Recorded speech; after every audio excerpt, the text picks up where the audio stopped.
അങ്ങനെ നിങ്ങൾ പുതിയ വീട് വരെ കണ്ടു. പുതിയ വീടിന് വേണ്ടിയിട്ട് ഞാൻ എവിടെ നിന്നൊക്കെ കാശ് ഫണ്ട് റേസ് ചെയ്തു എന്ന് നിങ്ങൾക്ക് അറിയണ്ടേ? ഒരുപാട് പേരുടെ കയ്യിൽ നിന്ന് ഫണ്ട് റേസ് ചെയ്തു. ഫണ്ട് അങ്ങനെ പുറത്തുനിന്ന് ഒരുപാടൊന്നും മേടിച്ചിട്ട് നമ്മളെ സ്വർണം തന്നെ നമ്മൾ പണയം വെച്ചു. പക്ഷെ അതിൽ എനിക്ക് ഏറ്റവും കൂടുതൽ ഫീൽ ചെയ്തതെന്ന് വെച്ചാൽ എൻ്റെ അനിയത്തിയുടെ താലി വരെ തന്ന് എന്നെ സഹായിച്ചൊരു വ്യക്തിയുണ്ട്, അനിയൻ. വേറെ ആരെയും പറയണ്ടല്ലോ. അപ്പോൾ എത്രത്തോളമാണ് ആ മനസ്സിൻ്റെ ഒരു ഇതെന്ന് പറയണം, എന്ന് വെച്ചാൽ വലിപ്പമെന്ന് പറയണം.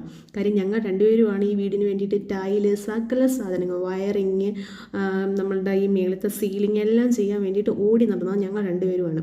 ഓരോരുത്തരും അനിയൻ കൊണ്ടുവരും, നമ്മൾക്ക് ചിലത് ഇഷ്ടപ്പെടും, ചിലത് റിജക്റ്റ് ചെയ്യും. അങ്ങനെ അങ്ങോട്ടും ഇങ്ങോട്ടുമുള്ള ഡിസ്കഷനും കാര്യങ്ങളും. ശരിക്കും അനിയനൊരു വീട് വയ്ക്കുന്ന ഒരു ഫീലായിരുന്നു അനിയനും എനിക്കും. ആ ഒരു വീട് പാല് വച്ചിടം വരെ അനിയൻ എൻ്റെ കൂടെ തന്നെ ഉണ്ടായിരുന്നു കേട്ടോ.